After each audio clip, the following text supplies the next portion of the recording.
Hey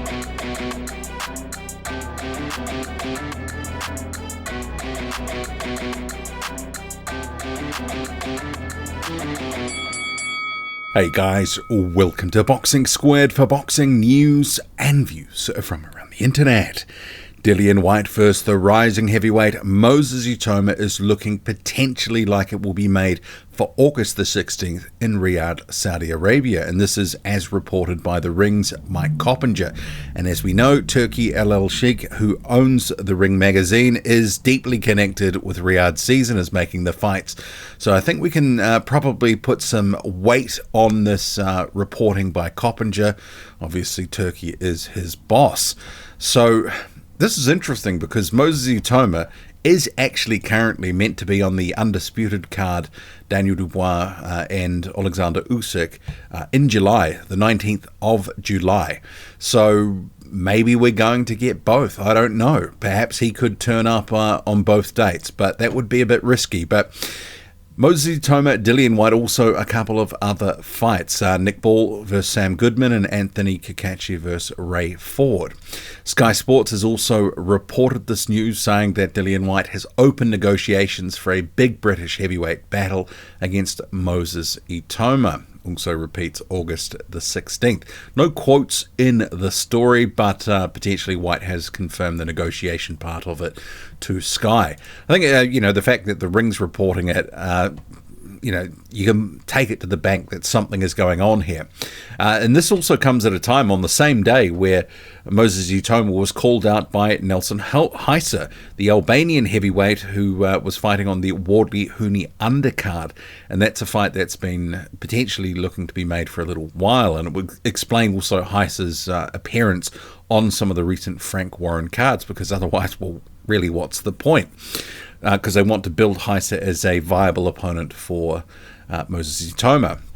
Currently, Moses Itauma, 12-0, ranked number 29 in the world.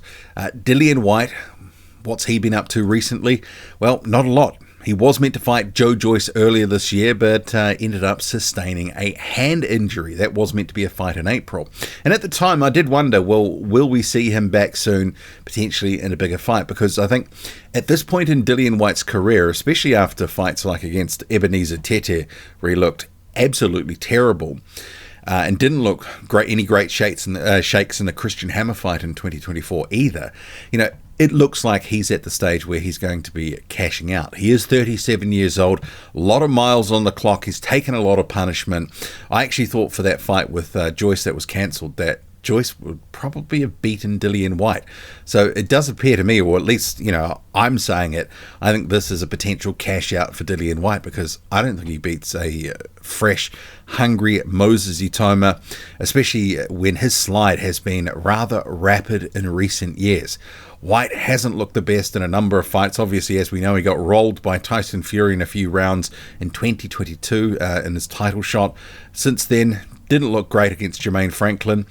Some people had Franklin winning that one, and you also have the fights against Ebenezer Tete and Christian Hammer. He's been sort of out on his own, waiting for opportunities. The injury sort of delayed him because that would have given the Joyce fight. But seemingly for him, if he takes this, I think we have to assume he's getting very well paid to do so, to take the fight. Because let's face it, what do they have to do for Moses Itauma, given you've got the likes of Whyte, Deontay Wilder, Tyson Fury, Alexander Usyk, and a couple others, Anthony Joshua. They're basically all on the way out. This is the crop that's been holding up the division effectively for the past 8 to 10 years. Those guys are sort of starting to shuffle their way out. Tyson Fury is currently retired. So you need to build new stars, and they're clearly invested in Moses Itauma, trying to bring him along. What better way to build his name, reputation, than take some credit from a fading fast Dillian Whyte? And I think that's the value of this fight, because I think, as we saw against Ebenezer Tete, who was absolutely smashed to pieces 5 or 6 years ago by Daniel Dubois in a round, Moses, had Dillian Whyte, at times labouring against Ebenezer Tete, who is no great shakes. That was enough for me to see. I mean, I'd already said it, that he was washed, but he's absolutely washed, and he's looking for a final payday. I know that there are some Dillian Whyte fans who haven't come to that conclusion yet, that they think potentially with the right trainer, a few different things, but for me, it's old dog, new tricks, and it's just he's on the decline. He's well past his peak, well past his prime, and if he takes a fight with Moses Itauma, he's effectively guaranteeing that this is going to be a cash-out fight. Because one, he's not winning it, and two, if you lose to an up-and-coming prospect, you're accepting you're at this stage a stepping stone in your career, and you're probably thinking, yeah, this is my last fight, especially if he gets beaten badly. I don't really think there's enough juice left in if he gets beaten by Moses Itauma to come back and have any fighting in any real level where people would take him seriously. So I think this is Whyte extracting every last drop. And remember, he's had a lot of big fights. He's been well paid in his career. He's had a good career overall, got some good wins, some wins that have sort of held the test of time. Derek Chisora obviously stopped him in one of their fights. You had the win against Joseph Parker. You've got a couple of other wins, Alexander Povetkin, although he was pretty long in the tooth. But generally, you've had Dillian Whyte having had a pretty good career, and I think 37 years old, all the punishment and damage and the wars that he's been.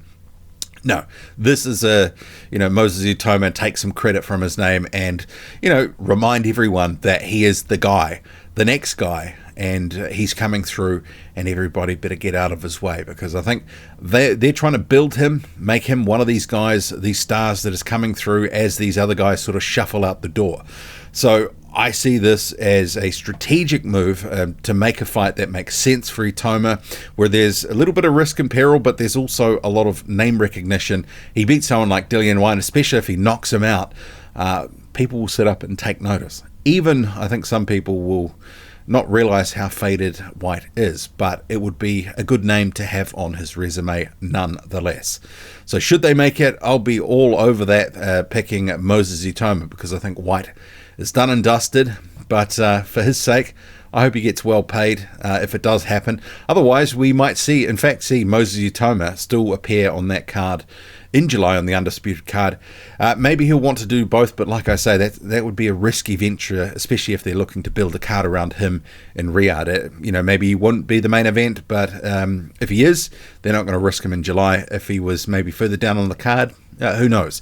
I think all sorts of things can happen if you try to, cram 2 fights in 2 months. Yeah, that's a recipe for disaster. So we'll have to see where they go, if it's the Undisputed card or in August. But Moses Itauma, he's got options. They're going to look to push him out at some point in the next wee while. If it's against Whyte, I pick him. If it's against Tyson, also pick him. He'll get something from both fights, but I think he wins either of them at a canter. Drop a comment, loud and often. Hit like, hit subscribe, follow me on Twitter, boxing_squared. I'm out.